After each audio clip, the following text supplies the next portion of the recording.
Welcome to Ease Podcast, where minds ignite, exploring learning day and night. Educators thrive, young minds grow, in science, tech, and art skills flow. Natural minds make us survive.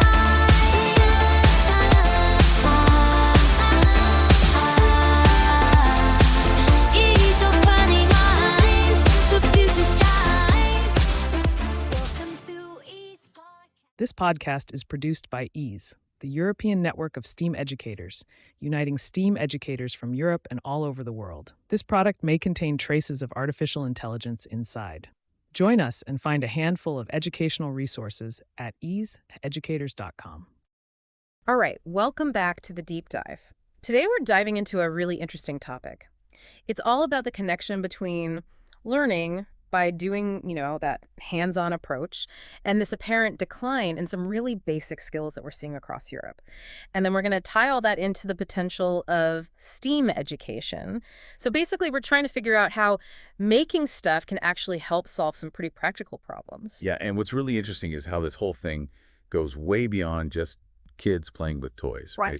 This concept of constructionism, so learning by actually creating things, it's way deeper than that. Okay, I'm intrigued. So let's break it down. What exactly is constructionism? We're not just talking about building with blocks here, are we?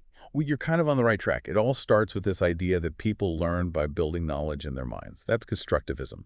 But constructionism takes it a step further and says, okay, we solidify that understanding by actually making things in the real world. We call these objects to think with. Objects to think with. I like that. Right. So imagine a student building a model of a plant cell. That physical model becomes a tool to really understand all the different parts and how they work together. That's a great example. It could be a robot, a digital story, really anything you create.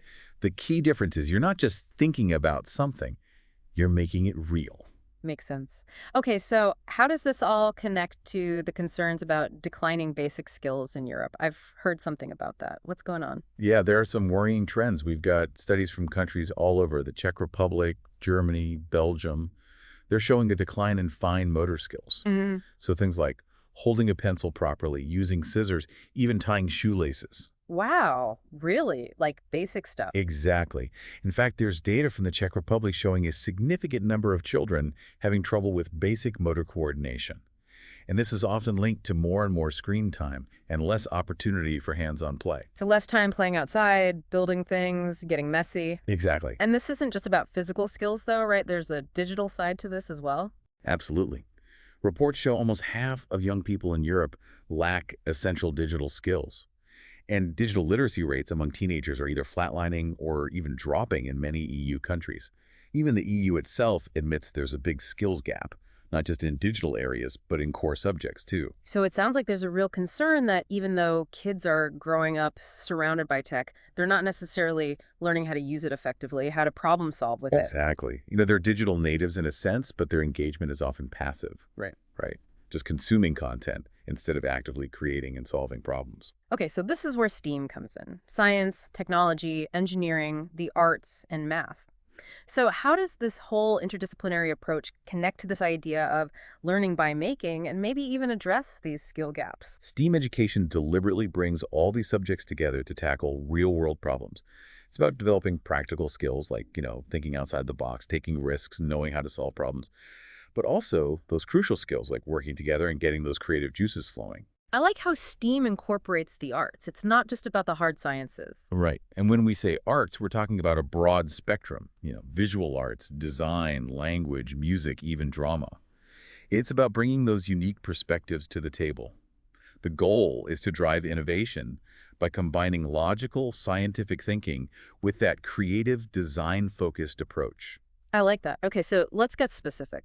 How does physically building something, let's say as part of a STEAM project, actually help improve those fine motor skills we were talking about? It all comes down to that direct physical engagement. So imagine a child building a complex Lego model as part of an engineering challenge.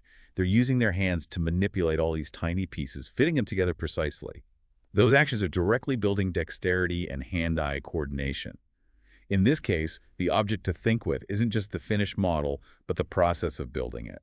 That intricate manipulation is key. Right, I see. And what about the digital skills gap? How does a hands-on approach help with that? Let's say students are designing and programming a robot using a tool like Scratch or Lego Mindstorms. Now, they're not just passively using technology. They're actively engaging with it to solve a problem. They're learning about things like sensors, actuators, coding logic, but in a very tangible, hands-on way. Even designing a digital game involves problem solving, understanding user interfaces, and debugging, all of which mirror the kind of troubleshooting skills you need with real-world electronics. That makes a lot of sense. It's about active creation versus just sitting back and passively consuming. Are there any real-world examples of this in action across Europe? Absolutely. There are some fantastic initiatives out there. We've got EASE, the European Network of STEAM Educators. They provide platforms for teachers to share best practices and collaborate. And then there are things like Lego Duplo workshops for kindergartners, focusing on constructive play. Equaning is another great one, facilitating these collaborative projects, some of which incorporate unplugged coding, which uses things like storytelling to teach coding concepts. I love that. So creative. And then there's European SchoolNet with its Future Classroom Lab, which is all about exploring innovative teaching methods. Even something like the Global Science Opera, where students get to design sets and costumes, is a beautiful example of integrating art and science. Oh, and we can't forget the Fab Lab network, providing access to digital fabrication tools so people can actually design and make things using 3D printers and laser cutters. Wow, that's a lot of cool stuff happening. So what kind of results are they seeing from these approaches? Is it actually working? The feedback is really encouraging. Teachers are reporting all sorts of positive changes. They're seeing improved teaching methods, more creative students, better problem solving and logical thinking skills, and students are even developing more positive attitudes towards science. We're also seeing improvements in STEM knowledge and the development of those all-important soft skills like communication, tech skills, and even increased self-confidence. It sounds like this is more than just fun and games. It's actually tackling some pretty significant challenges. Exactly. If you think about it, anytime you've really understood a new idea, chances are you were actively engaged with it in some way. You were doing something with that information, not just passively absorbing it. Right. It's about getting your hands dirty, so to speak. Exactly.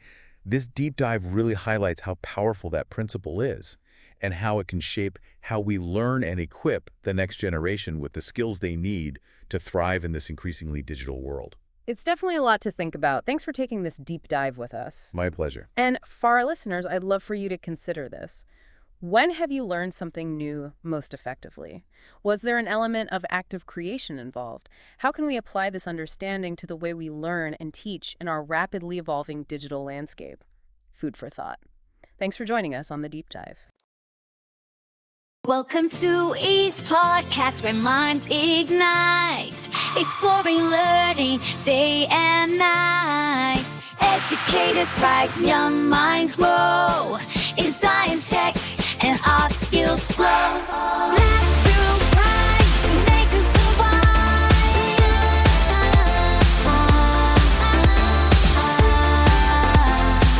Ease of burning minds, the future strive. Welcome to EASE Podcast. This podcast is produced by EASE, the European Network of STEAM Educators, uniting STEAM educators from Europe and all over the world. This product may contain traces of artificial intelligence inside. Join us and find a handful of educational resources at easeeducators.com.